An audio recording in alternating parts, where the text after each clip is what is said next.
For more great content, hit the subscribe button and ring the bell.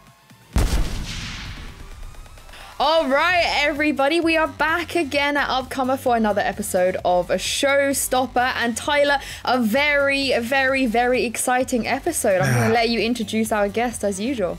Oh, yeah. Yinsu, we love champions on this show. Every time there's a major tournament, we got to get the champion on. Reykjavik, we get TENS. Berlin, we get Erzberger.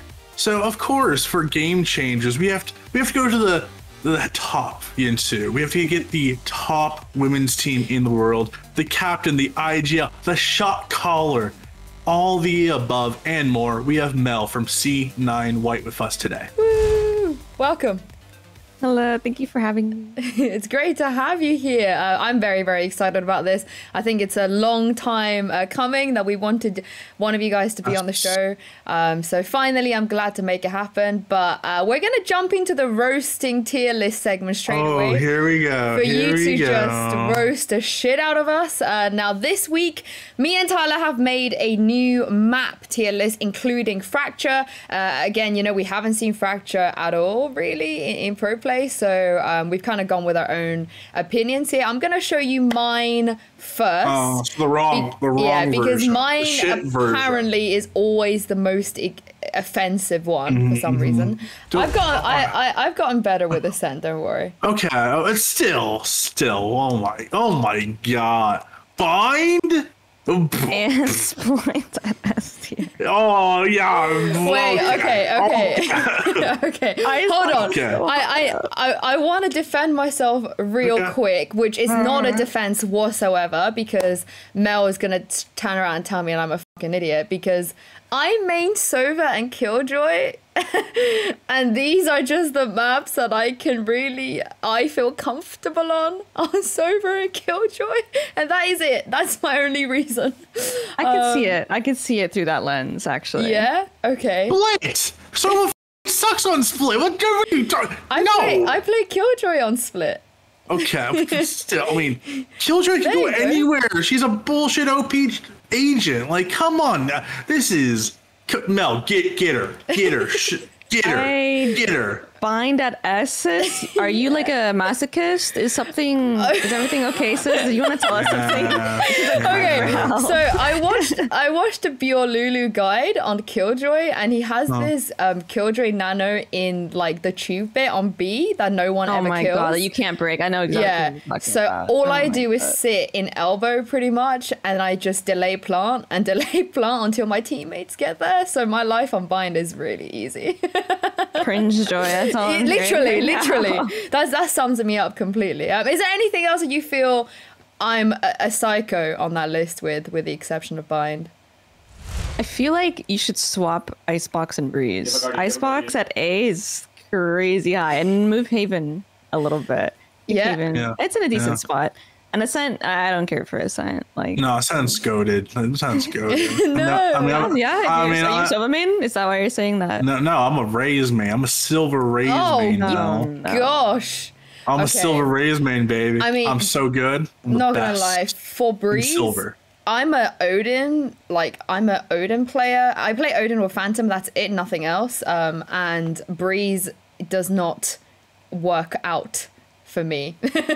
And I don't think I have ever won Breeze. Like, genuinely, I think my win rate on Breeze is 0%. You just dodge? Are you one of those? Are you the Breeze dodgers? No. I don't dodge because I'm a teacher's pet. Like, I don't want to get a penalty or get banned. I just get on with it. But I always lose on this map. I don't know. Wait. So last episode, Yinsu, you openly admitted that you would kill people in Squid Game. You would shove them to the 100%. Ground, but you won't dodge Breeze. You draw the line at like murder. Totally good for myself survival, but like dodging, that's a next level above. I mean, I play on a laptop, and if I dodge, I have to literally like restart my laptop, which takes forever. And also in League of Legends, I dodged once, and I was banned for like a long time. Like, I don't know why. I don't know who I hurt, but I dodged one time, and I got banned for like a month. So I've been hurt before. the consequence of weighing on your conscience someone's death, you killing someone, that consequence versus the consequence of my laptop turning on after 5 minutes. Yeah. Yo, in Squid Game, I don't give a in Squid Game, man. I kill anyone in Squid Game. Like, I'm winning that shit. I don't. Stop pushing everyone. Stop pushing people. I'm pushing people out of the way. You know, on the glass one, I don't know if you watch Squid Game, Mel, but when they have to jump over the glass, I'm that asshole that like, hurry up. And then if you don't hurry up, I'm just going to push them. Oh my God. That's me. Jesus Christ. Anyway, back to the tier list. Okay, so on a scale of 1 to 10, how bad or good do you think this is? Like 10 being like you would also pick this, and 1 being like this is trash. This is a good like 5. Oh, okay. I take it. I'll take it. I'll take a 5. All right. Okay. It's time to show the real tier list. I'll Let's unravel. This is a tier list of a silver raised main. This is a perfect tier list now. Perfect tier list. S. I want to know what he thinks of this. No, let me explain. S. Haven. Goated. Greatest map. Real quick, I couldn't add an F tier that you asked me to, so I put Icebox on the same level as Bind. But carry on. Yeah. Icebox is F. But let's just pretend there's an F there. Fuck Icebox. I said it. Fix your map, Riot. Icebox is abomination. Hate watching in pro play. It's the worst. Hey, so this is for me. This is more of looking at through the lens of me watching pro play, because as a silver raise man, my opinion as a player does not fucking matter. No one should ever take what I say in terms of actual gameplay seriously. But as an analyst, as someone viewing the game, this is how I rate them from the pro experience of watching the games themselves. I think Ascent and Haven are the best pro maps. Deliver banger after banger. I don't think either of those maps have ever really been terrible. I've never been like frustrated watching either of those maps in pro play. B tier, I have Split and Breeze. I think Breeze gets a little bit more hate than it should. I think Split has gone from like the most hated map in pro play to now, because there's more maps, Icebox and Breeze in particular, it's kind of become now it's kind of like, it was like the nerdy kid in school who oh man, there's even nerdier kids who transferred over. Now people don't care. Like, I'm a cool kid now. So that's kind of like Split. Fracture, C. I need to see the pro play. Mm-hmm. You know, my Raze play hasn't been going as well as I wanted on the Fracture, but wait, you play Raze on every map? Yes. Oh my gosh. I'm in silver, Yinsu. What do you expect from me? I only play Sova when someone insta-lux Raze in front of me, so. Okay, this makes the less even work. To be fair, I was a gold Raze, but then I kept on insta-locking her and now I'm silver. But give me a few weeks, I'll be back to gold. Then let's go down to D, Bind. Terrible map. I love Bind so much. I think in pro play it can be interesting. Like, there are some interesting pro map, like especially when you have teams like Fnatic, Gambit, Envy. Even like those 3 teams all play Bind really well. And Fnatic are trash on Bind now. They used to be. Yeah. They used to be. We're talking like before Tens broke them in Reykjavik. After now though, yeah. So yeah, Bind's a D. The gimmick, the no mid, the teleport play, like it was fun like 9 months ago, a year ago. Now it's just kind of annoying. And then Icebox. I'll say it again. Let's go to B. Let's do the ice wall. Oh, let's go behind yellow. Oh, let's fight. Oh, long fight. Oh, do you get a snipe on the up? Oh, the post play. Fuck ice. Just Icebox is so shitty. It's so cringe. You're right.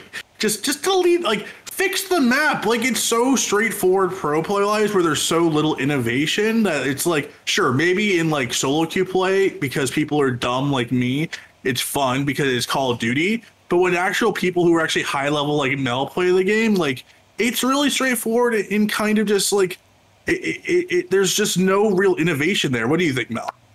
No, I completely agree. That map has been unfun to play since it was released. Like, it's just awful. I feel like, a map is bad when like the first time its debut, a team is infamous for just running it every round. Like, Immortals literally just goes every round. Like, a map is poorly designed when a pro team that are like all salaried players think that this is gonna win them a half. You know what I mean? Like, that's just. mind blowing to me. Yeah, I love how like it's either like the B play, like I said, or it's like let's all rush A and then can the person holding up on A get the pick, or will they just get overrun? And if they get overrun, then it's just retake and fuck Icebox. I feel like EU EMEA teams like are more okay with Icebox existing. Yeah, because Gambit doesn't do shit for 5 minutes because Gambit just fucking just walks around the map on a fucking stroll like it's Christmas, Yinsu. That's why it's different in EMEA. All right, but I mean, okay, let's look at your other part of this tier list. Mel, what do you think about Ascent and Haven being S? I'm fine with Haven being S, but Ascent is honestly a dog shit map simply because of B-main. The fact that a main can be wallbanged for a whole minute is awesome. Pretty absurd. It's awesome? No, it's awesome. A terrible map mechanic. That should never exist. It's terrible. You don't like just grabbing the Odin, going where the little doggy is, and just going brrr, and then like, oh hey, I got a kill. Awesome. That's like, what fucking... I do. Yeah. It's so dumb, dude. I only would put it at like an A because I feel like I'm good at that map. But if I was not good at that map, I'd put it in D. Like it's a terrible map, IMO. It's just not fun. Oh wow. Question: okay. What would you say what's the most fun map to shot call in? Is it Haven just because of all the different like avenues and obviously 3 sites you can kind of hit and play around, or is there another map that you like shot calling on more? Haven for me, I love shot calling on Haven. I feel like Fracture is going to be really fun to shot call. Just based off some ranked games I played. It seems really dynamic. It feels like you could do a lot on that map. I feel like a lot of IGLs have been saying this. Like I remember Boast didn't play Fracture for like a while, and then he came home one day after playing in Prague, and he's like, "I love this map so much," and I'm like, "Really?" Because I played it in ranked, and I'm useless with like, it takes me a long time to get to know the maps. For me, even Breeze, like I'm still trying to get to know like where to go on Breeze. But for Fracture, I just feel like I'm lost all the time. So, I mean, Mel, what would be your advice? Now I have you, I can abuse my powers a little bit and try and get some tips on just how to like actually approach a new map. Like, what do you do the first thing you do when you get on Fracture?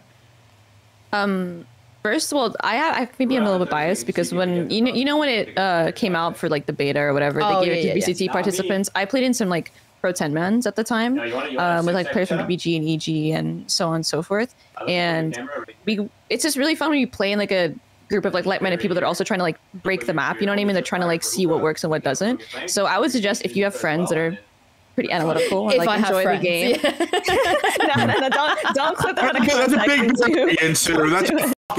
It's esports. The barrier is there. Yeah, sorry. Yeah, I'll let you finish. So yeah, parasocial relationships, Yinsu. Parasocial relationships. If I have any friends who are analytical, you just suggest we just run around on it basically, and literally just run a 10-man together and actually think about like every freeze time, like think like, okay, like we want to do this or this or this. Like in this 10-man, like it's common in scrims to do this, but we'll ghost, and people were just ghosting across the map. They're like, okay, I'm going to ghost over here and help you do this setup because they thought of it last second. So I'd recommend finding friends to just play it and actually try really hard on it before you try it in ranked. So I feel like it'd be a much better experience because in ranked people are no calming doing it. No. I just get mollies thrown at me ranked, but that's a whole other conversation.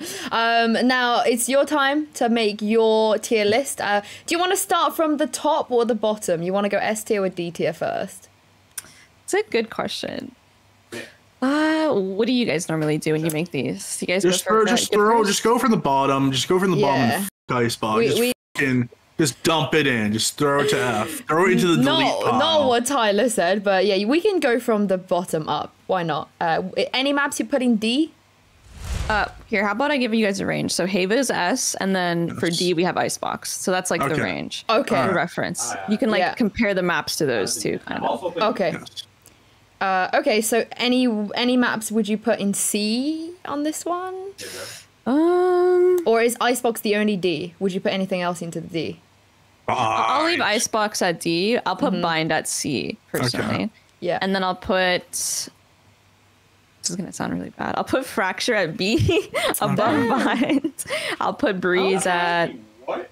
Oh, there's nothing going to be A in this case. Wow, okay. I'll put... Where do I want Split? I'll put Split at B. I'll put Breeze at... Actually, swap Breeze and Split. I'll put Split at B and then Breeze at A. And Ascent? Oh, I forgot about that trash map. Trash. It's very cool. You can put it at B. I think it's okay. That's quite generous for what you thought was a trash map. So I only say that because I can actually play the map like at a competent level. If I was any worse at that map, like even 1%, I would just put it at D. Yeah. All right. And to be fair, like a Valorant S map is like it's still not like a real S really. Like I don't think we've hit the golden age of Valorant map shit. I still think Riot's still learning how to create a map that fits the game. Like they have all the paints there, like they're just trying to find the right canvas for it, and I think we're getting closer. I think they're experimenting a lot. Like I would not be shocked if like a year or two, like in 10 years when we're hopefully having like the 10th like world championship, we're gonna have like a podcast and be like, remember Icebox? Yeah, that shit. They deleted that shit like 9 years ago. No, I like Icebox. like Icebox. Like holy shit! Remember people that like the same? Is that the map that it's the map we play every Christmas when we do the snowball fight. That's the map. That's Icebox. That's what Icebox is gonna be in 10 years. Justice for Icebox. Justice for Icebox. It'll be the snowball fight map. That is what Icebox will be in 10 years. It's not going to be in the pro map pool unless it's fixed. I'm not a pro, so I feel like my opinion doesn't matter anyway, but I think what you're saying might actually happen if more people kind of speak up about this. But that is the tier list done for today, for this episode. We're going to move on to the next portion. This time we're going to ask you a few questions, meL, which is following the pattern of first time, last time. So I'm going to ask you a couple of questions. The first time you've done something and the last time you've done something. We'll start off with an easy one. I'm sure you get asked this in the past too, but what is the first video game you have ever played? This is actually a really fun story I like to tell. The first game I played, I was so young. I'm maybe like 4 or 5 years old, and this might be if there's some parents watching, they might cringe, but I think it was a good decision. But at the time, I was having a lot of nightmares. I would just wake up like screaming, just really bad nightmares. And my dad, who's a very avid gamer, he built PCs and stuff back then. And he's like, okay, so you're having these monsters in your dreams. I'm going to show you how to beat them. Yeah. And he put on Resident Evil on PS1. Woo! And he let me watch him play. And then he eventually let me play the game so I could shoot the zombies and like beat up the zombies. This is like PS1 graphics, mind you. And that was the first game I played. And ever since then, like when that happened, my nightmares went away. Wow. Have you played all of the other iterations of Resident Evil or just that one? I played the other ones, like the following ones on console, but like as of like when I became a teenager, I think I ended up stopped playing them. But I did play like Resident Evil 2, and then I played this one Resident Evil that's super underrated. I don't think anyone's gonna remember it. I forget what it's called, but it was like a Contagion, and you played different characters, and at the bottom right, it would keep track of how infected you were. I don't know if anyone knows that, but if you do, you're cool. Rings a bell. That's a dope game. Yeah. That's a really cool first game. Mine was Pokemon, so yeah, mine was like Super Mario Brothers, and I feel like today, if like you heard that story in the news, like the dad would be like mercifully like, Dad ruins child's life, scarring them for life. I mean, to be fair, they turned you into an esports pro, so that's kind of traumatic. So. Oh my god, Tyler. How does your dad feel? Like, obviously, you said he's a huge gamer. Like, how does he feel now? Like watching you, be a pro player, not only a pro player, but one that wins a lot and wins money, and not only can sustain herself, but can like actually make a great living from it. He's super happy. He's on top of the world because he's always supported my gaming antics. Like me, like he's super loose with me. So he'll be like, listen, I don't care as long as you get your homework done. You can play CS until like 2 a.m. I don't care. You can take care of yourself. Wow. And so I love when that. when I was like 14, 15, I would play so much CS. And at 16, he drove me to my first LAN. And I don't know, he's really proud. Oh, that's so nice. Hopefully we get like a Game Changers LAN, like an international one. So that'd be cool for him to attend. I do dope. Actually. Speaking of international LANs, did you watch the EMEA Game Changers? And if so, is there like an EMEA team you'd want to face? I think it was TENSTAR that one, right? Because I followed a couple of the girls after I saw them win. But I wasn't able to catch the games, unfortunately, because it was around the same time as our Game Changers, and I would be like asleep during their games. But it looks like TENSTAR like kind of just swept the floor, honestly. And I don't know much about them unless you know anything, probably you know a lot more than me. But I know they have pretty strong IGL, and they have like a really mechanically gifted player. Was it? Am I thinking of Anja? I think she's actually on the originals. Yeah, I think you mean Clara, maybe Clara, the Raze player. Yeah, she's insane. But we were talking about like, I really want to see an international Game Changers LAN. I think that would be incredible. On the topic of going to international tournaments, and hopefully next year, 2022, we will see a Game Changers international LAN, so we can see TENSTAR versus Cloud9 White.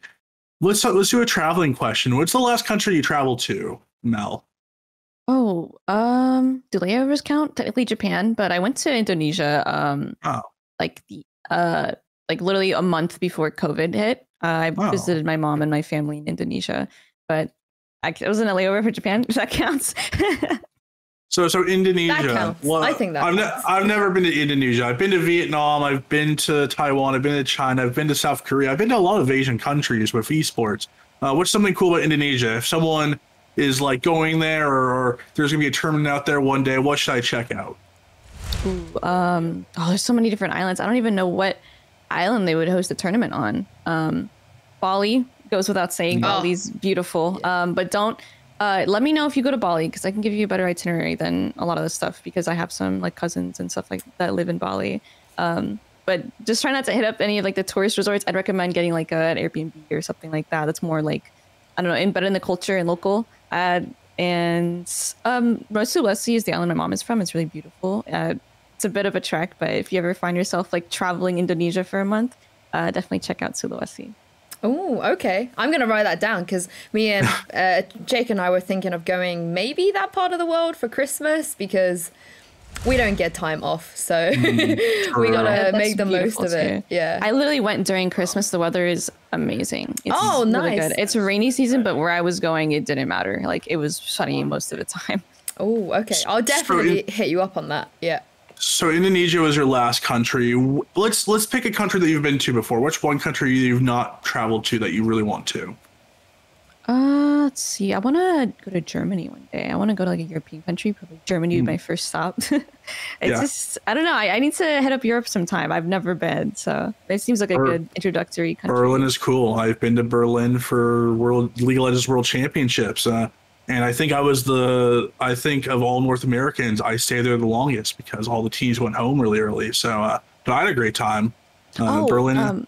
Sorry, no, I just remembered. And St. Petersburg and Moscow. I used to be super into Russian. I used to study Russian. And I would 100%, if I had the opportunity to go to Moscow or St. Petersburg, I would brush up on my Russian just to go. I feel like Redgar is like, we just call him Redgar. Redgar would be like, please, I will show you let me show you, please. I want to international affairs. Like he'd be like he would be the guy who just show you around everywhere. Like Redgar is just the nicest man on the planet. He's our ambassador, pretty much. He's the traveling. He's the ambassador. Yeah. Except he wants to go to Japan. He wants every tournament to be in Japan because he really wants to go to Japan. Okay, well, moving on. We spoke about the first game you played. I want to know who the first person you called when you won the latest Game Changers. Who was like the first person you told, you called, you texted? It was actually my mom, and she texted me first because she was watching the game, if that counts. She was calling me and texting me, saying like little emojis, saying congrats and stuff like that. So my mom. Oh, that's really cute. What did she say? How happy was she? Well, first she usually starts by saying, yay, I won channel points. I won my bet. Her bet on channel points on Twitch. Don't get it twisted. She does not bet on me, but that's amazing. It's every game. Literally, this last Game Changers, she would go and watch all of the other games, and she would just randomly gamble her channel points on one of the teams. And she'd incredible. Be like, yay, Exit won, I got my point. I'm gonna look out for her in the chat, and I'll just bet on whatever she bets on, because she obviously knows what she's doing somehow. Yeah. Hopefully she doesn't get VAC banned. That's all I hope for. Val's coming for her and her channel points. All right, so from something wholesome and heartwarming, let's go to something a bit degenerate. What was the last skin you bought in Valorant? If you've had like when and where? We need to know what time and what did you get, and was it the said skins that were very expensive? It was actually the only Cloud9 that was in my shop like a week and a half ago. I don't really buy skins, to be honest. I only buy like the necessary skins, so like the classic, the ghost, and like the AK, or not the AK, sorry, the Vandal and the Phantom. But everything else, I really don't spend too much money on the game. You should ask Kat this question though. She's up there with Ye in spending, I'm pretty sure. Really? Oh, wow. She spends a lot on the game. I love that. So is the Oni Claw your knife right now? Is that what you're running with? Mm-hmm. Yeah, I just like the pull out. Like it has like a velocity. I don't know how to describe it. When you pull it out, it's like, so I don't know. I think the animation's dope. I'm a fan of it. I have the I bought the Celestial fan because it was in my night market, and I was like, I have to. It's huge. Yeah, I love it. Okay, from skins now to IGLs. So who was the first IGL you maybe looked up to or admired, or wanted to kind of be like them? Fallen, when I was like 16 or 15 years old. I didn't even want to IGL at the time, but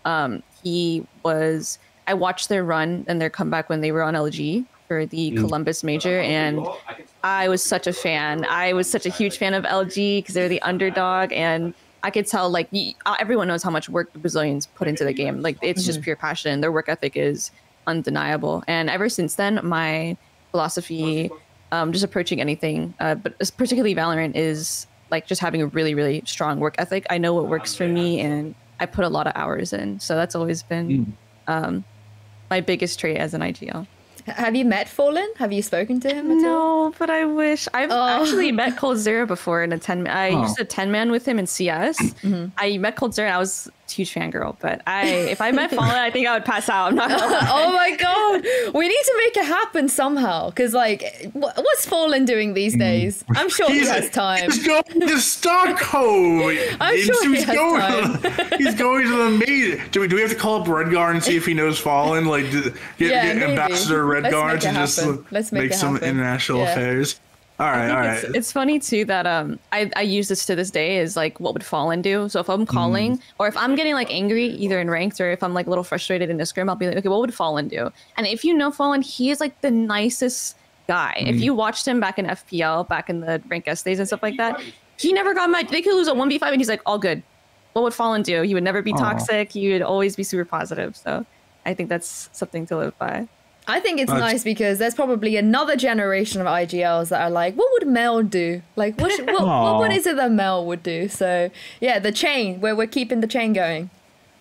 That would be so nice. I wish. All right, so the last question in this segment.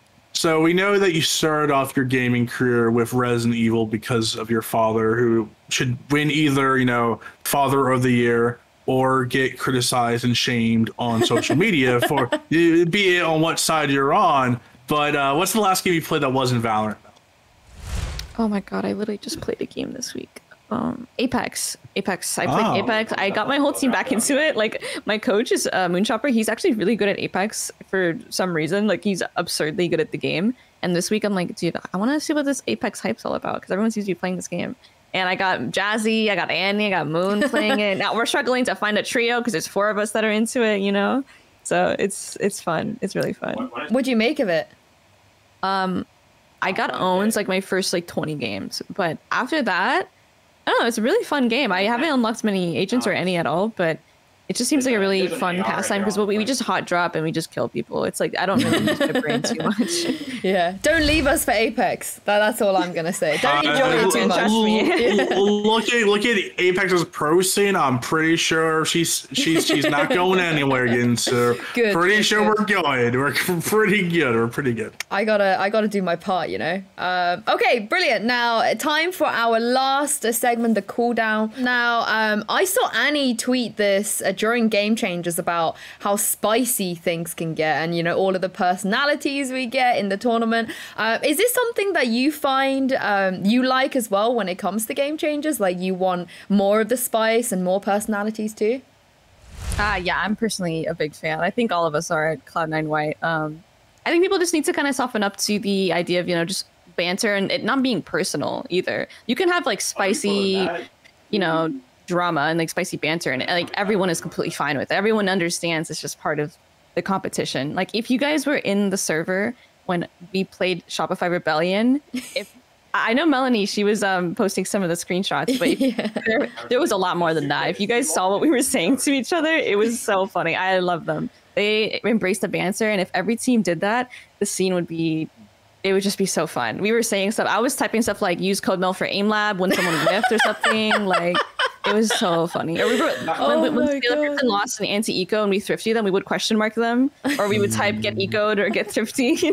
Like it was so funny. It was great. Oh my God, I love that. I'm with you. I think there's a difference, right? Obviously, between like the hardcore drama, which we somehow always see just throughout VCT, and also some more lighthearted stuff. But what do you have to say to people that might just take it too seriously, especially fans, because like they don't get the context, right? And they're just like, oh no, like just because they're winning stuff, they shouldn't behave this way. How would you respond to that? It's all in good fun, honestly.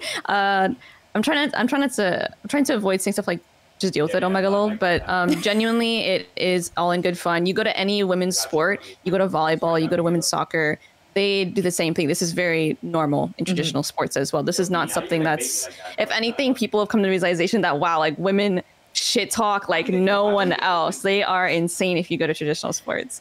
It's honestly just part of the game, it's part of the culture. And as long as it doesn't get personal, as long as you're not having like a direct attack on someone, just enjoy it. And the fact that you're talking about it means there's more people talking about it, which means more exposure for the scene, which means more viewership. And that's just, it was a win-win for everybody. So I'm completely with you there. Just before we move on to the next question, I gotta ask about the British accent, being British myself.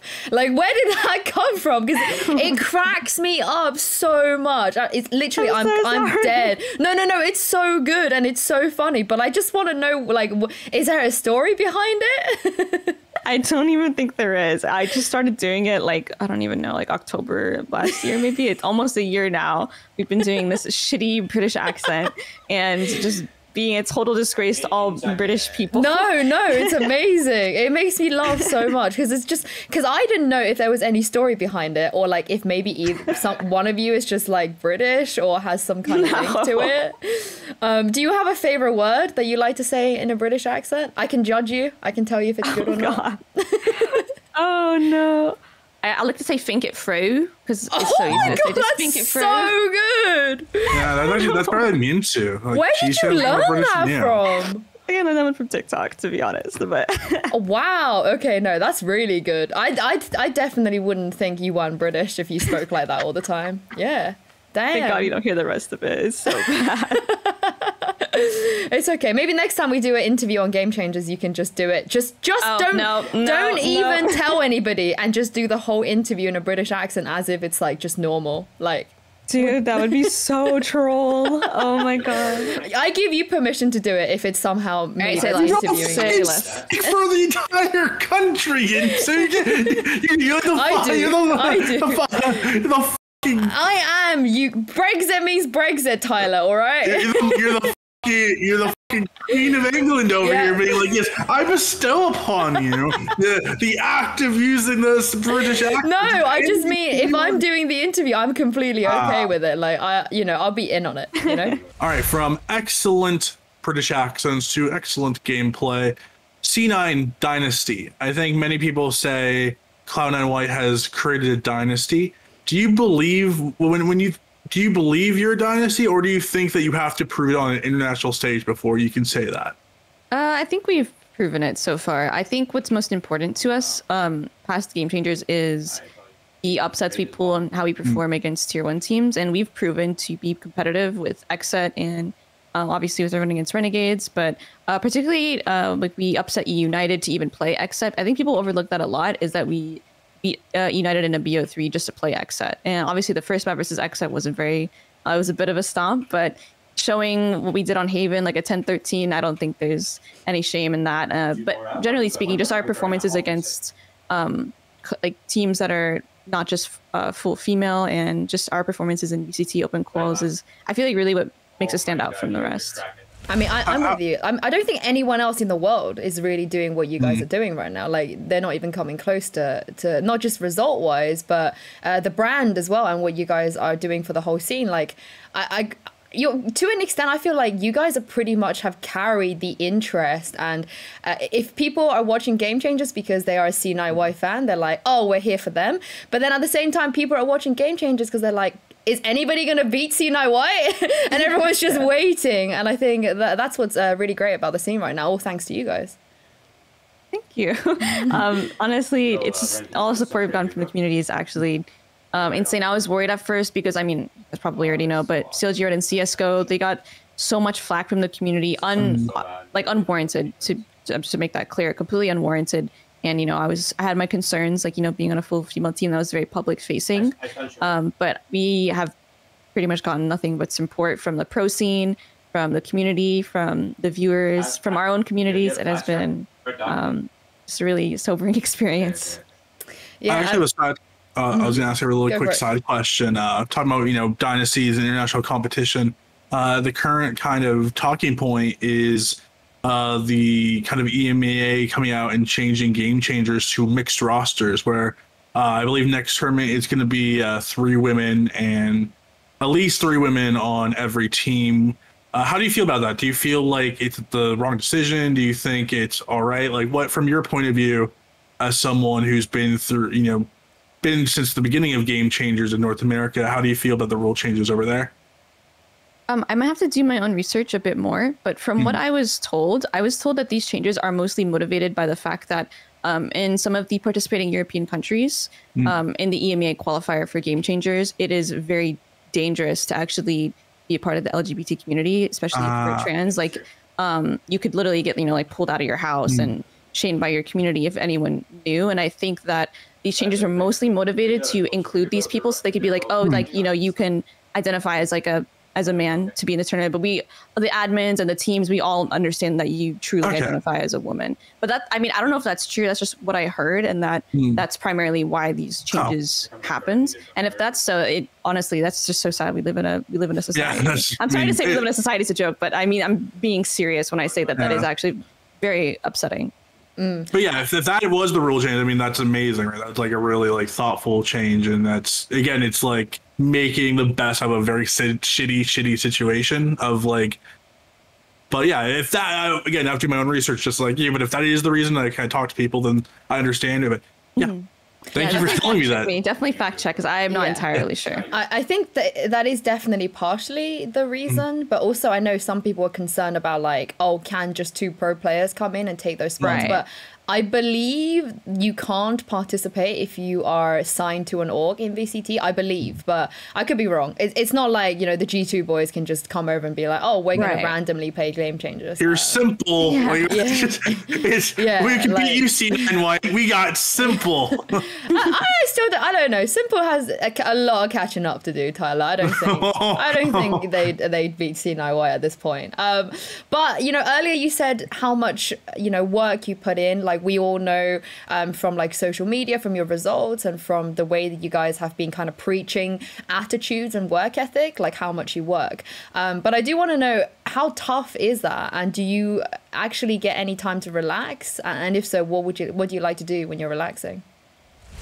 I used to work too hard at the beginning of this year and a little bit before that I really had to, you know, from the advice of my coaches, I really had to chill. Like, I had to teach my health. I talked to a sports psychologist, and I really had to learn to chill. And that's something that a lot of pro players actually don't know how to do. Is there's something called like a competitive like arousal, and your competitive arousal, you generally want it to be like in the middle or pretty high when you need it to be. So when you're playing in a tournament, your competitive arousal is like peaking, right? You're very competitively aroused, and then when the tournament's over, a lot of pro players don't know how to bring it down. So it keeps staying at that level, and your heart is like beating. You're like pretty much in this like fight or flight state. And I would find myself constantly anxiety ridden and in that fight or flight state outside of tournaments and outside of scrims. And I literally, nowadays we get like 2 days off. And for one day, I literally force myself to not play Valorant whatsoever. Don't do nothing related to aiming, nothing, just completely stay away from Valorant. I can watch it. And even then I feel like I kind of cheat my VOD reviewing on those days, but I probably should stop doing that. But I try to completely detach myself from Valorant, because I think it's actually really important to completely detach. Yeah, I don't think that's kind of preached hard enough. I think everybody has this grind mindset, right? But you kind of forget to look after yourself. What do you do on those days then when you like force yourself not to be around Valorant?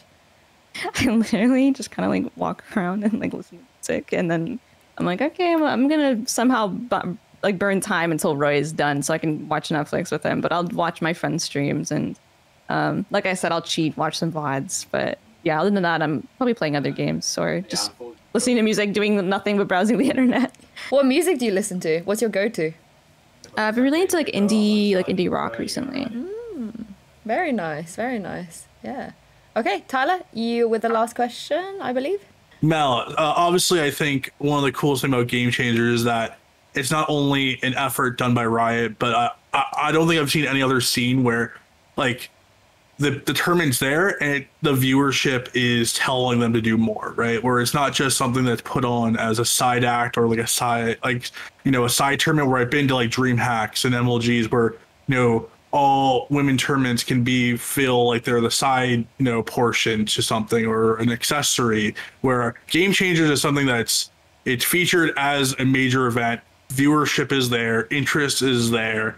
And I think we've seen a lot of young women, even young men, just kind of really gravitate toward the scene. So for the young kids out there, and I know there's a lot of them who are watching Game Changers and are getting inspired like by watching you and Cloud9 White, just like you got inspired by Fallen, you know, almost a decade ago. What would you want to tell those kids out there who, you know, are just getting into gaming or just getting into esports, or, you know, they're high schoolers and they started playing Valorant or they got into CSGO, like, and they're like, maybe I want to do something in esports one day, or well, maybe I want to do something in gaming. What would you tell them? What kind of advice would you give them?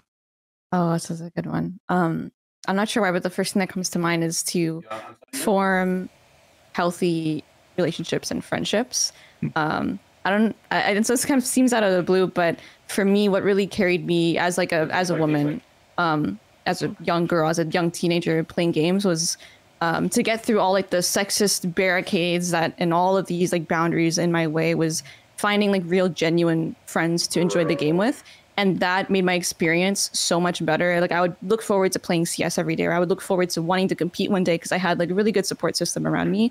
I had really good friends that supported me, people that wanted to play with me. And I could see it being like, you know, really lonely and really like a taxing experience if you don't, you know, have a lot of friends when you already have so many barricades and boundaries in front of you. So reach out to, let's say if you have a favorite streamer, join their community, you know, see if there's any like-minded people you want to play with. And I would just start there, actually. Great advice. Great advice. I wish I had heard that when I was a lot younger. I think I literally went through what you pointed out, the very lonely experience of like, I just like gaming as like an escapism, but you don't actually realize the community, you know, until you go out and look for it. But that is all the time we have. Thank you so much, meL, for joining us. It's been an absolute pleasure to speak to you and hear your insight. Thank you to Tyler, as always. If you guys at home enjoyed this episode, give us a like and subscribe, and we'll see you next week.